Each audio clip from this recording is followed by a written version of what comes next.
to Peacock Alley. This is Gary Emineth and your host, Dale Wetzel. We're broadcasting live. And tonight, Dale, is been a busy night so far. And tonight's BAM Mondays at Peacock Alley, $1 off on what they call BAMs, Big Mugs.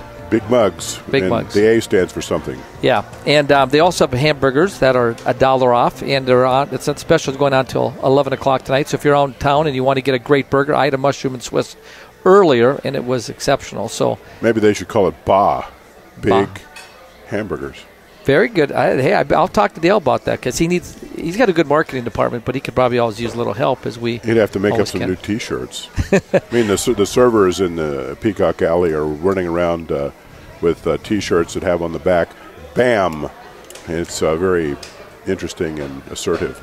You know, when I see BAM, I always think of the Flintstones, Pebbles Yes. and Bam Bam, you know, Yes. so that's what I think of, and I'm sure other people do too, but that dates me a little bit. I'm not sure the Flintstones are even on anymore. I don't think that Bam Bam was a big beer drinker, at least I hope not. I think Fred was and Barney, but I'm not sure about the rest of them. Bam Bam was a bit underage, I'm afraid. So, Dale, you had a busy day today at the legislature. There was a lot of interesting things discussed, and maybe you can tell our listening audience some of the important things that came across the hearing desk and even what they talked about on the floor of the legislature. Well, there were a number of tax bills. I mean, the legislature always has a lot of tax bills, but this edition of the legislature has a lot of tax bills, a lot of very important and significant tax bills, and some of them got their hearings today. One of them would greatly expand. Essentially, it would institute a homestead credit for property owners, residential, commercial, and agricultural property owners. You would have approximately the first $100,000 of your up to 80%, actually up to $80,000 of the value of your property, be it agricultural, residential, or commercial. That would be forgiven from property tax. It would not have property tax assessed against it, and the state Treasury would make up the taxes lost to the local governments from this reduction. There's also an optional property tax freeze by a property owner who is permanently and totally disabled, eligible for the disabled veterans credit, or 65 years old or older. Now the way that would work was somewhat complex. I won't try to explain it all. But someone with a home worth more than $700,000 would not be eligible for this optional property tax freeze. We had a major sales tax bill. This would reduce the sales and motor vehicle excise tax rate from 5% to 4%. That would mean $570 million less in sales tax collections for state government over 2 years, which is even in a time of big surpluses, that's a significant chunk of change. The Senate Finance and Tax Committee heard a bill that would exempt clothing from the sales tax, and that's an idea that's been tried before and failed, but who knows, it might have some fresh legs with the size of the budget surpluses that we have in North Dakota. And the House Judiciary Committee heard a bill that essentially said you can harass someone illegally by text message and email message as well as by telephone. And that was interesting. I'm trying to grasp the concept of being harassed by text message. Although, frankly, I think I'm harassed by text message already. Yeah, and the person who's doing the people who are doing it don't mean to harass me, but it's just like my phone is buzzing all the time, and I suspect, I'm just thinking this is harassment if nothing else. I suspect I understand that. I might be one of those guys, but one of the things. Scott Hennon. Oh, Scott Hennon. Okay. Scott Hennon is like 10 or 12 emails in a row. Boom, boom, boom, boom, boom. Bzzz. Yeah, he gets after it. Now, Dale, I think it's an interesting trend. This is week 4 of the legislature today and of the legislative session, but we've seen an interesting trend here. It's like who can get there quickest to find something to cut a tax on, which is a very enviable position for North Dakota, isn't it? I mean, other states around the country, all they're talking about is cut in spending, and where can we raise tax to meet the budget, to try to balance the budget, and economic times where they're tough. But this is really quite historic in North Dakota's history, and frankly our country's history, where you got something like this going on, isn't it? It is, and since we're sitting in a bar, we also should raise the subject of when bars can open on Sunday, because this was a subject of a bill this morning in the House Industry, Business, and Labor Committee. There's a bill that says, okay, bars can open at 10 a.m. on Sunday. Right now, they can only open at noon. And this would, I imagine, allow for the serving of your favorite libations in a bar while all of those wonderful football pregame shows are going on. And I'm sure that if this was in effect for the Super Bowl, that would be quite attractive to dispensers of beer and other alcoholic beverages, because 10 a.m. is not that early for the Super Bowl pregame show to start. In fact, I think they start maybe 2 days before the game. I guess on Saturday, if you see the pubs on a Saturday, they can get pretty busy when they got college football on or whatever. So Sunday would be no difference if you're not necessarily a churchgoer. So not that you're not going to have a beer as a churchgoer, but definitely some impact. Do you think this has a chance of passing, Dale? Have you picked up any vibes in the Capitol? Or where did testimony go? I think it has no chance of passing, frankly. I see. But we will see. I mean, when I moved to North Dakota, there was, no drinking on Sunday. When bars were not open on Sunday, period. There was no drinking on Good Friday. There was no drinking on, and Good Friday was like the first Friday I had off in North Dakota in a long time. And I was all jazzed up it was Friday. I thought, well, I'm jazzed up. I'm going to go to the bar and have a drink. And it was Good Friday, and I couldn't get into a bar because they were closed. Wow. Because it was Good Friday. Now, that's not true anymore. But the reason I bring this up is because North Dakota has somewhat of a history of semi-temperance. And so the idea that people are going to rush to open the bars at 10 a.m. on Sunday, I guess I'm a little dubious of that. Well, I even take the blue laws. I'm a grocery kid from Washburn, and I remember when they looked at opening up retail locations on Sunday, and it was taboo. And I didn't want them open on Sunday because it meant I had to work 7 days a week rather than 6, being a small town. And so mine was fairly self-serving because I just didn't want to work anymore. In the end, we said there's only so many dollars to go around in a small town, and the sales will stay the same. Well, I can tell you, I had about a 10% sales increase when the laws changed, and for competitive reasons, you had to open up on Sunday. So it did drive my sales and help grow our business. And so, but North Dakota does have a history on kind of keeping Sunday kind of scaled back a little bit, and so this will be an interesting one to see how far this can go. Yeah, I mean, you go into restaurants. Some restaurants in Bismarck sell retail goods as well in their lobbies, where you go to cash out after you've had your meal, and they have signs all over the place saying, well, you can't buy any of this stuff until noon on Sunday because of the state law. Yeah, I know out-of-state residents, when they're there, they look at you incredulously, what are you talking about? But it is unique to North Dakota's culture, and we kind of, every 5 or 10 years, we catch up with someone else who's moving a little more liberal. And this is why I think that this 10 a.m. Sunday bar opening is going to have a somewhat limited shelf life. I mean, if it passes, I'll be surprised, because it just hasn't been the history of North Dakota to embrace this sort of thing, especially on the first shot. Yeah. Now, Dale, I understand you got a special guest tonight. I understand I just got word from the studio that our guest is on the phone. That will be with us live for the next 15-minute segment, so shoot away.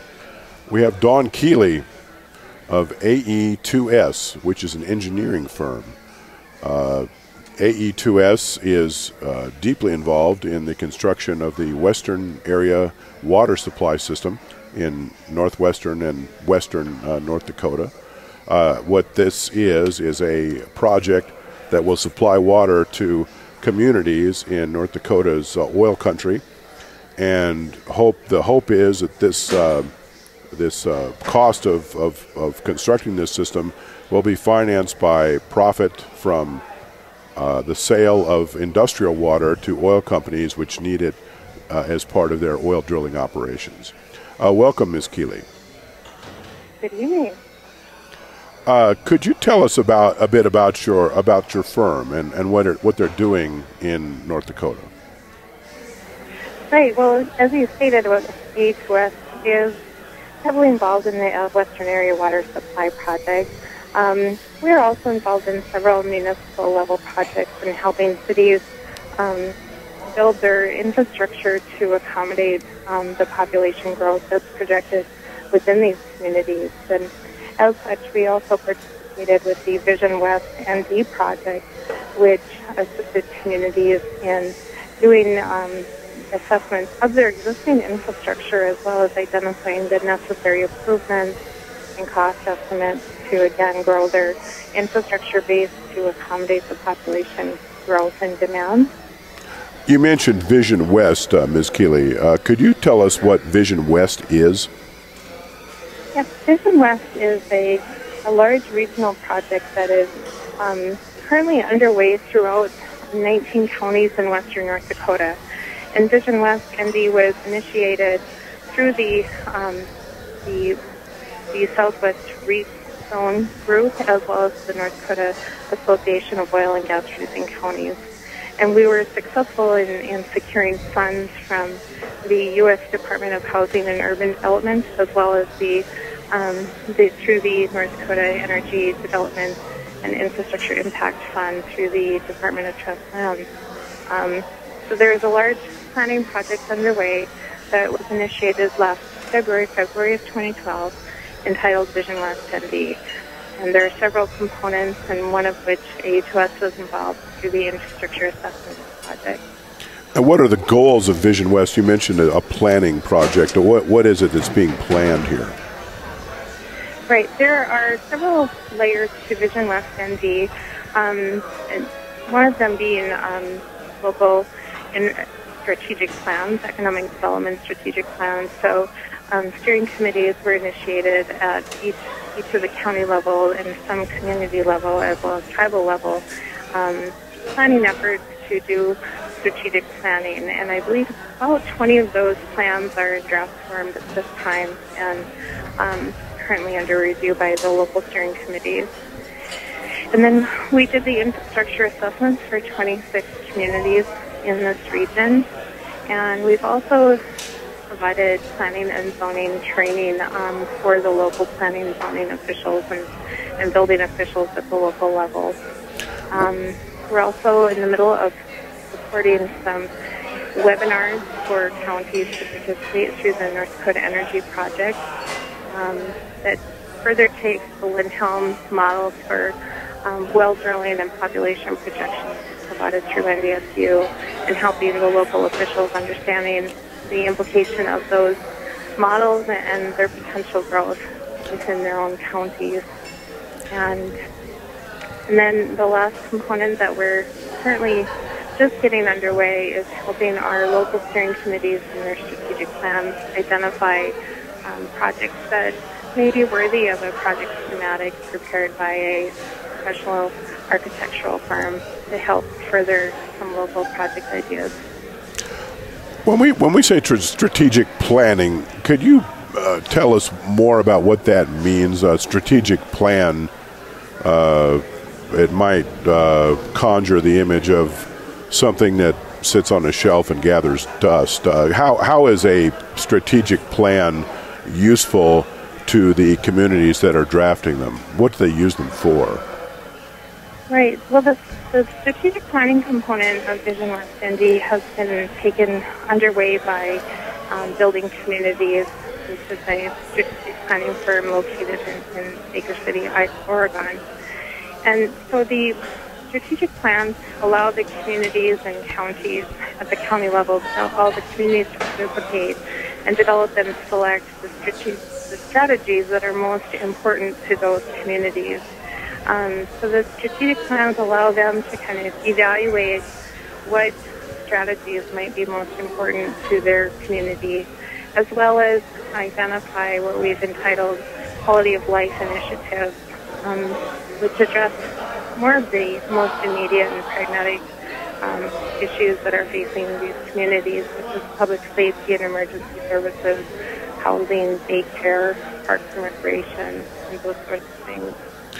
But within the strategic plan, you made a very good point. They also include a list of essential action steps. So these community leaders are identifying not only the strategies, but then the underlying action steps that are needed to make the strategies happen. So it's intended to be very energizing and dynamic process, and not to be a plan on the shelf, but actually identifying the steps that they'd like to take, setting up responsibilities and possible deadlines to take those steps. So, could you talk about some of the specifics that have resulted from these strategic plans in terms of things that communities have done or are on the cusp of doing that folks could relate to? Yeah, I am aware of some of the things that, for example, the city of Watford City was our pilot community for the strategic plans, and I understand that some of the things that they identified, they've already gotten underway and have been successful. For example, they identified the daycare needs and as a urgent and priority need in their community, and so they were able to use their strategic plan as a basis for grant funding requests, and were successful in getting funds awarded as a result of having, a thought-out strategic plan that supported their efforts. Was the you mentioned how this planning process evaluated the infrastructure of more than 20 communities, and can you talk about what sort of deficiencies were uncovered and what sort of improvements were suggested, and what did they have in common with each other in terms of what their shortcomings might have been? Well, the infrastructure assessments were intended to be sort of a high-level assessment and concept-level planning for these communities. And we conducted these assessments throughout 26 communities all over the oil patch. And these were also intended to be serving more of the smaller communities that haven't had the resources available to do this sort of assessment and planning tool. So some of the things that we found in common or themes that came out of the infrastructure assessments were things that we identified included water, wastewater, stormwater, and street systems. So each of these were evaluated, and there were some common themes that came out of it. Within the water category, some of the things listed were inadequate water supply, not being able to meet current or projected water demands, domestic demands, nor the fire protection requirements.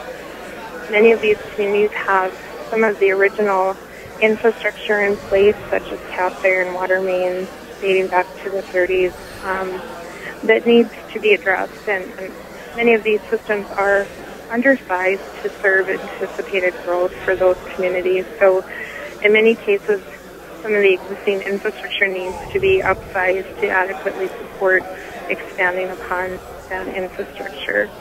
Sorry, go ahead. Okay. To what extent was this process, to what extent did it give rise to the Western Area Water Supply System? Because I was wondering, okay, if a community, if this infrastructure evaluation concludes that the community doesn't have enough water or doesn't have good quality water, they're probably looking around thinking, okay, where do we get more water, or where do we get better quality water? And did the Western Area Water Supply System arise out of those talks? Right. In the infrastructure assessments, all of these communities, there were 26 of them. Probably 8 or 9 of them were within the Western Area Water Supply project area. And the Western Area Water Supply project came about and has been in the planning stages for several years. So these infrastructure assessments completed in 2012, it didn't result in the Western Area Water Supply project, but did support the need for the project. In other communities that were not within the Western Area Water Supply project area, we did evaluate and try to recommend if we were aware of the alternate sources or ways that they needed to increase their supply. It was noted in each of their individual assessments as appropriate. Okay. When did the Vision West process begin? The Vision West process began back in about August of 2011. The federal U.S. Department of Housing and Urban Development solicited applications for what they call their regional planning grant program for sustainable communities. And within that, we were able to apply for up to $1 million from HUD to support planning efforts. So the project was initiated through both the Southwest REAP group as well as the Association of Oil and Gas Producing Counties all the way back in July or August of 2011. And in the world of federal funding applications, we submitted a pre-application in August or so of 11, and the full application shortly thereafter, and we received the announcement probably in October or November, which is quite quick in a federal grant application timeline. Yes. So, and right away, as soon as we received word that we were positive that we would be receiving the award, kind of continued to outlay our planning efforts so that we could hit the ground running when we got the official green light in February of 12. Get rolling. So. Hey, Don, this is Gary, one of the hosts here. We're going to be going to the break here in about a minute and a half. Quick question for you, just related to this water project. How much of it was ever intended to be funding water for fracking compared to the communities? I mean, there's been a lot of debate on this issue, and now there seems to be some expansion of the project to service more water and compete with private water interest. So, Gary, your question was how much? How much Can you of? repeat the question? Yeah. What is the direction of this project to be funding competition with private, where the water is being supplied to oil industry, and where we're driving the more funding requests to fund the water projects out in western North Dakota for oil industry? We got about 30 seconds for a quick question. Quick answer. The project was designed around domestic water supply for those communities. And while you build a water supply system for a 20-year or 30-year horizon, there's excess capacity in the near term, which was designed to be sold for industrial water use to support the debt service of the overall project. Don, thank you for the. I maybe got a little bit more question. Maybe we'll come back to that another time. But thank you for listening. This is Gary Emeneth and Dale Wetzel, broadcasting live from Peacock Alley. Thanks for listening tonight to Legislature Today. When we come back, we will continue with our discussion regarding the counties of oil-producing counties discussion with Brady. Thank you for listening. Welcome back to Peacock Alley. This is Gary Emeneth with your host Dale Wetzel.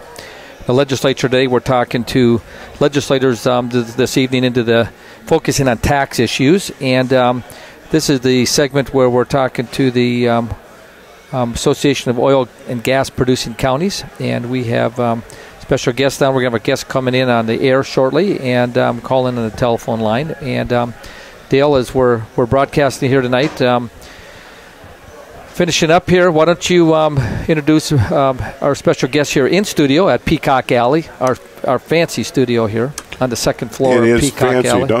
Don't you talk down about our fancy studio. They painted the ceiling before we got started, so they did. You should have seen it. It had lots of interesting stains on it. I know. We had to. I don't think they're used to having guests up here. I think this is kind of a small office area. And in fact, the ceiling's low. We got a number of guests that do have to bend over when they step down here so they don't hit their head, I noticed. So this is true. Especially we have some guys, some people who are like 6'8" or so, and they have to bend over double in order to walk around up here. And one of your guests tomorrow night, Elliot from Grand Forks, is one of those taller legislators that does have to stoop before he comes underneath. And so anyway, let's go to our guest this evening in this segment and talk about what's going on out western North Dakota that's important to our state and the whole legislative process. Well, first of all, I wanted to introduce the gentleman that we have sitting here with us. His name is Brady Pelton. He's the Deputy Director for the North Dakota Association of Oil and Gas Producing Counties. He kind of puts together the show for us, the guests and everything. And this is their sponsored segment of this broadcast. And Brady, could you tell us about our next guest? His name is Mr. Brian Cole. He's the president of an organization called Building Communities. Could you tell us about that? Well, I sure can, Dale. And first of all, I'd like to start out by thanking you for having us and our guests on again tonight. It's a pleasure to be here. Starting out, Brian Cole has been a member. He's the founding person with the Building Communities organization, which specializes in community and strategic planning throughout the United States. He kind of took an interest in western North Dakota when we got going with our oil development here in the western part of the state, and kind of came to us when it came to this Vision West planning. Now that, like Don Keeley mentioned before, that's a $1.5 million grant from the Federal Housing and Urban Development Department, and we were successful in getting awarded that grant. And Brian kind of took it from there with in terms of community planning in the western part of the state. So I guess we could just turn it over to him. Brian, are you there? I'm here, yes, Brady. Excellent. Pleasure to have you on. My pleasure, too. Thanks for making yourself available. For starting out, Brian, could you describe first the process that we kind of went through during the application stage? Yeah, indeed. That was back in the summer of 2011. We were notified that there would be another round of funding by U.S. Housing and Urban Development to develop these regional plans for sustainable development. If I recall correctly, I think we had a September 4 deadline in 2011. I know I made my first trip to North Dakota back in July. We had a meeting at Medora, and Southwest Reef did a terrific job of pulling a bunch of folks together to take a look at what the purpose of the grant was, how it could fit with the amazing conditions in western North Dakota dealing with rapid growth in a rural area. And we worked pretty diligently over about 2 months to put together a relatively complicated application.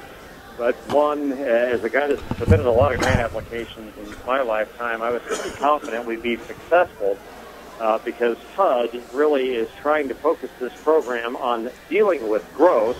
And I think they have a special spot in their heart for rural communities. And there's just not a lot of growth areas in rural America in 2011, 2012, except for, of course, western North Dakota. So I think our odds were pretty good.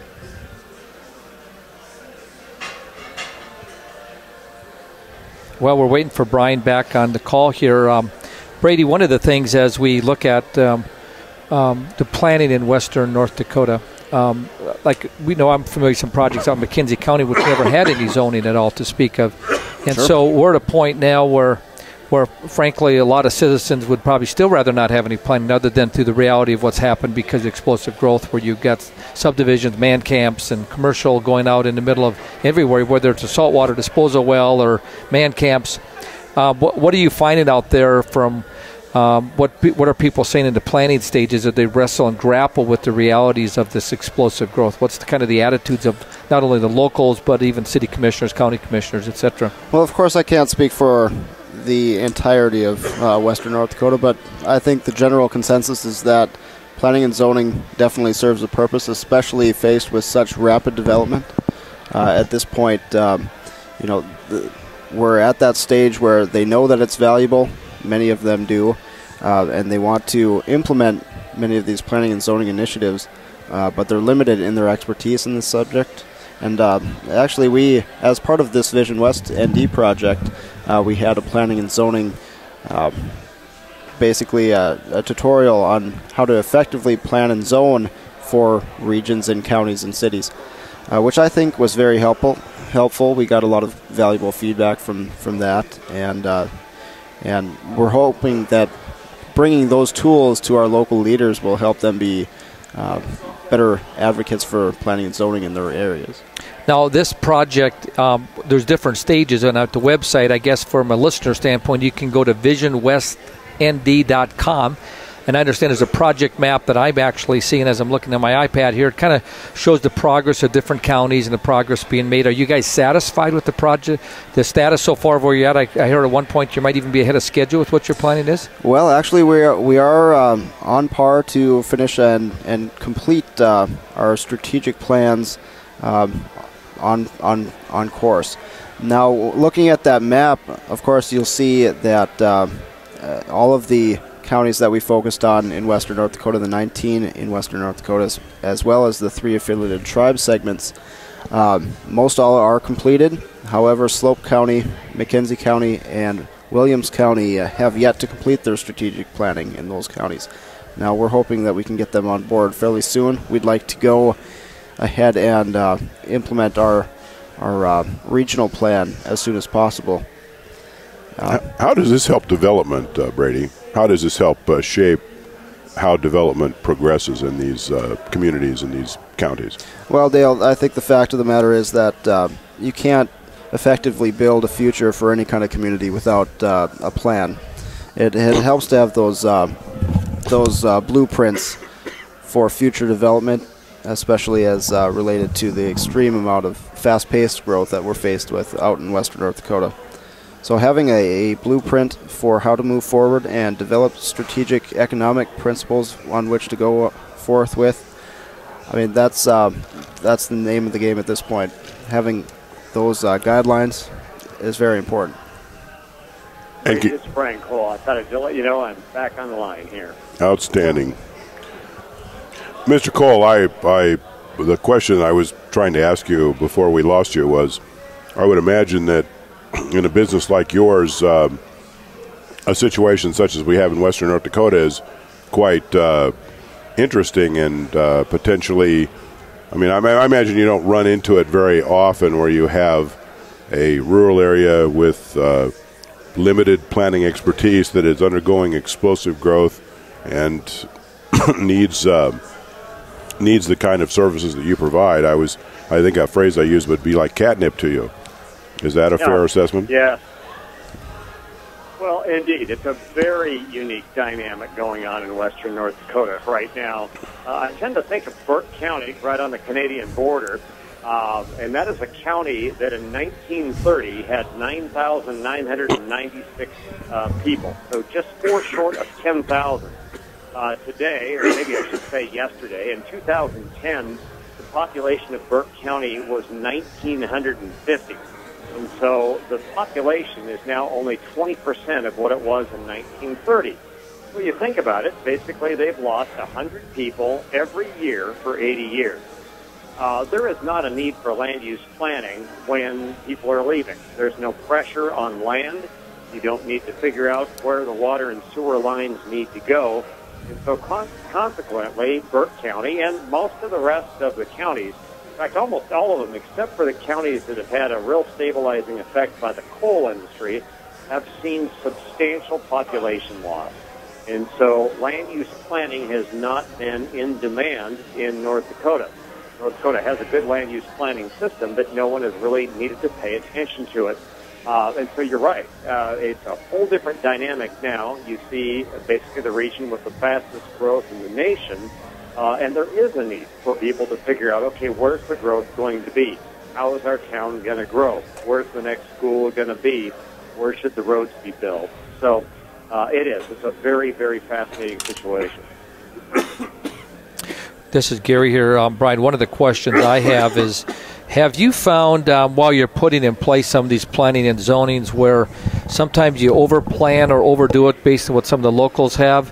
I mean, this is very unique where, I mean, I don't know how many spots in America don't have zoning and planning. Do you run into this? I mean, has your firm done work related to, let's say, Oklahoma or maybe portions of Texas where maybe it is fairly rural as well, and all of a sudden you have these development initiatives related to oil or some energy initiatives? Is it uncommon where you might not have any zoning going on like has been in a few counties in western North Dakota?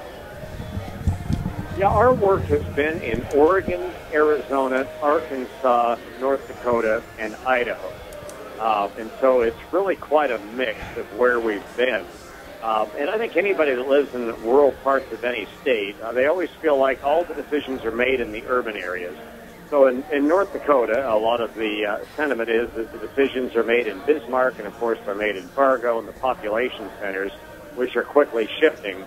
For example, Oregon. Oregon is a blue state, if you will. Blue states tend to embrace land use planning much more than red states do, if you will.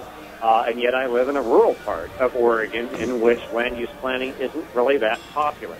And so it's just a different dynamic in every state there. Our work in Arizona, for example, the land use plans are about 2 pages long for a community. In Oregon, they're probably 200 pages long. So it just kind of depends. In North Dakota, the situation is that the state has the Century Code. It's a very solid framework for land use planning. The problem has been with the lack of growth. There just hasn't been a demand, and therefore the planning commissioners don't really know how to understand what their decisions are and how to base decisions and to move forward as such. Brian, have you been working with the local communities, or who works particularly with the local communities? Is that you or someone on your team? Yeah, we've got 10 people on our team. 3 of us actually are doing the plan facilitation work, and all 3 of us have been involved in the 18 plans that we've completed. Of the 18, I've done about 11 of them, maybe 12 personally. A couple of our plan facilitators have been there in some of the counties. But yeah, absolutely. I've been face-to-face with many of the wonderful volunteers throughout the western part of the state. So when you have these plans in place, I assume there's a lot of consistencies that you pick up that come from, whether it's Oregon, Arizona, Arkansas. I imagine you have annual conferences. So you try to create what you're saying is some consistency across the country in this planning? Yeah, indeed. In terms of what we're finding in western North Dakota, as compared to most communities, we think in terms of job-creating strategies, and then we think of quality of life initiatives. And usually in rural America, it's all about creating jobs. In western North Dakota, that's not a problem. Jobs are being created. The real key, in the work that we're doing in North Dakota is far more related to the quality of life issues such as, do we have enough daycare? I've been doing economic development for 25 years. I never thought that daycare was an issue until I got to North Dakota. Issues such as affordable housing, which in most communities is kind of an afterthought for the economic developer, but in North Dakota it's absolutely critical.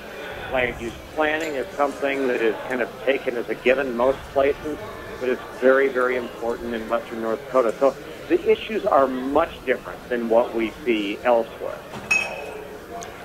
Mr. Cole, this is Dale Wetzel. To what extent did you run into, I guess what I might describe as people wondering whether what you do is worth the money? I imagine folks who don't have a lot of experience with land use planning may be a bit skeptical of its value, or did you have any difficulties along those lines or not? That's a very appropriate question. I do this work across the country, and the reaction to it is different in different places. I have not confronted the issue that you bring up at all in any community in North Dakota there. And I think it is that, and let me make sure that I explain the role that we're playing. At building communities, we're actually not doing the land use planning. We have a subcontractor, SRS Consulting, who I think has done a remarkable job of putting together a notebook. All the information is on that visionwestnd.com website. And so that's the land use planning. The work we at Building Communities do relates to a broader set of questions there. It's really the answer to the question, what direction should our community take in terms of diversifying our economy and in terms of maintaining our quality of life? And so our work is really to work with a set of steering committees, typically between 8 and 20 volunteers, usually supported by local professionals, whether it's a city manager or economic developer or chamber executive or tourism professional, whatever it may be. And so those steering committees are basically selecting strategies and initiatives that define the broad direction for the community or the county, and then the land use planning part kind of follows that to make sure that wherever the community wants to go, that the land use planning system is there to support it. Brian, a question for you. You just referred to these steering committees. You didn't really speak to industry people. You talked about economic development. You talked about, mostly what I heard you say were staffing people that play a role on different groups. But what's the percentage that you have that is related to private industry people, let's say farmers, ranchers, small business owners who are not necessarily economic development staff people, county, chamber groups? I would speak to the private industry guys that are involved with that. What is the ratio typically of these committees? Obviously, when they're still local, I assume is what you're referring to. Yeah, that's a good question. Most people think in terms of private sector versus public sector. I tend to think of three sectors: private sector, public sector, and community sector, where the community sector is comprised of people that may work for private companies, they may work for government, but they're there really as an advocate for the community at large, more as the community sector there. And so everybody that comes to these planning sessions are community advocates. But to directly answer your question, I think we have a split. I would say there's probably more people involved with government and nonprofit than the private sector. And I think a part of that is that when you're in the private sector, it's sometimes very difficult to carve away a couple of days. We typically ask people to commit 13 or 14 hours of their time to that planning process, and then to commit to the implementation for maybe an hour a month for 2 or 3 years. But I would say, to answer your question directly, I'd say probably 1 in 3 are probably private sector folks. And this committee, how do these people get on these committees? Do they get recruited? Is it through an interview process, or how do people get involved in this process? For the listeners out there who have been or want to be involved, how does that work? Yeah. The way that we at Building Communities work, we look for what we call a plan director. And the plan director does not have to be a planning commissioner or anybody that has any professional planning experience. They really have to play a coordinating function. Very often that person will be the local job development authority person or economic development person. Sometimes it might be a county commissioner or just a community advocate. And then we challenge that person to coordinate with county government and city government, and then to recruit a steering committee. Typically, we hope that steering committee will be no less than 8 people. And it can be as big as it needs to be, but typically it's about 20 folks or so. And then those people, those 8 to 20 people, go through what we call Plan Week. And it's a pretty regimented process that I've developed that really quickly and objectively helps community volunteers identify what strategies and initiatives make the most sense for them. And after that period of time, they have selected their strategies and their initiatives, and then they roll up their sleeves and start implementing the plan. And that's kind of where we're at right now.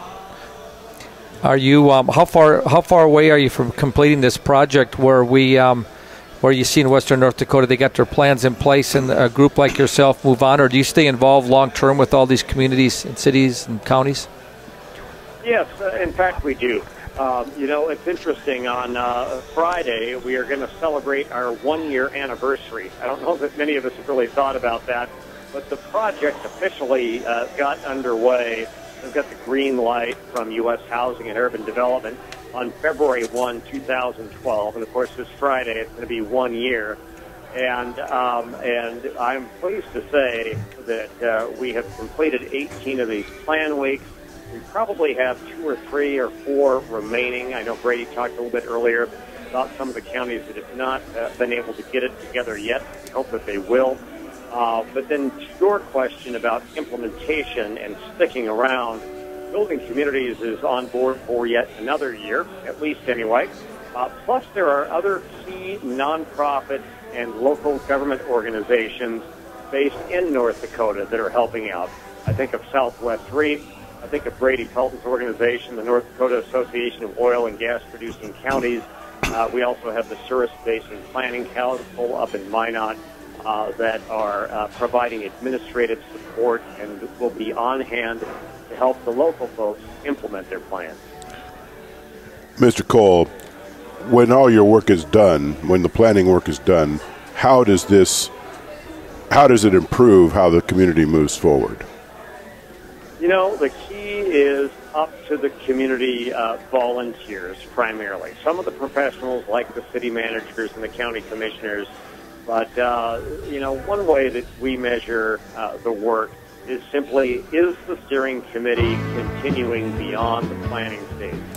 Our hope is that all 8 to 20 members will continue to meet monthly, and that they will take implement the action steps that they have defined themselves to implement the strategies and the initiatives. And I'm very encouraged by that. It's a big project when you have 15 different steering committees all meeting on a monthly basis there. Most of them are not meeting monthly yet, but I hope that they will after they adopt their plan. And they themselves will have a document, basically, that they can monitor their progress. Some of these are very small steps. Some of the strategies, for example, there may not be a local organization. Say, for example, a community picks a downtown development strategy. Thank you for your time. Thank you for your time, Mr. Cole. Thank you for your time, Mr. Cole. We've been speaking to Brian Cole, the president of Building Communities.